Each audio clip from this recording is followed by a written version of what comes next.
Да победи на дне на онлайн прашалникот на Алијанса за албанците, на кој членството денеска се изјаснуваше дали партијата да влезе во владата. По седницата на Централното председателство Таравари го соопшти договорот со Ковачевски, со што ги потврди информациите кои Телма веќе ги објави. Добивме фидбек дека од повеќето членови на Алијанса за албанците дека добро е Алијанса да биде дел од владата.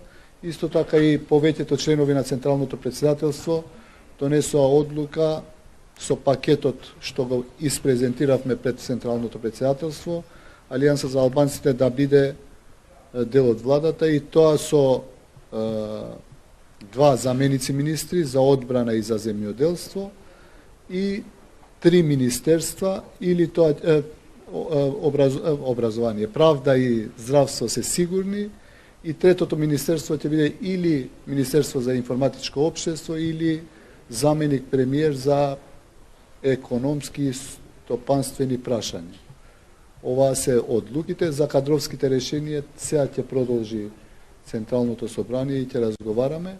Утре Таравари повторно ќе има состанок со Ковачевски на кој ќе ги подпишат програмите, а можеби ќе се кажат и имињата на министрите и замениците. Алијанса добива и многу директорски места, како и заменик директорски. Вечерва и Централниот одбор на СДСМ го овласти премиерот да продолжи со разговорите за проширување на коалицијата.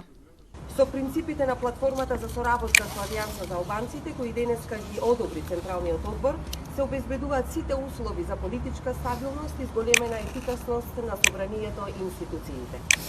Сега на потек се алтернатива кои најавија дека ќе ја чекаат вечерашната одлука за да одлучат дали ќе излезат или ќе останат во владата. Незадоволни со одделењето на кадровскиот колач со новите партнери од кои тие излегоа со најкуси ракави, односно со само едно министерско место, а земени им се и директорски позиции. Понудата на премиерот вчера ја оценија како сиктер понуда, односно земи или остави, што е можно да резултира со напуштање на владата.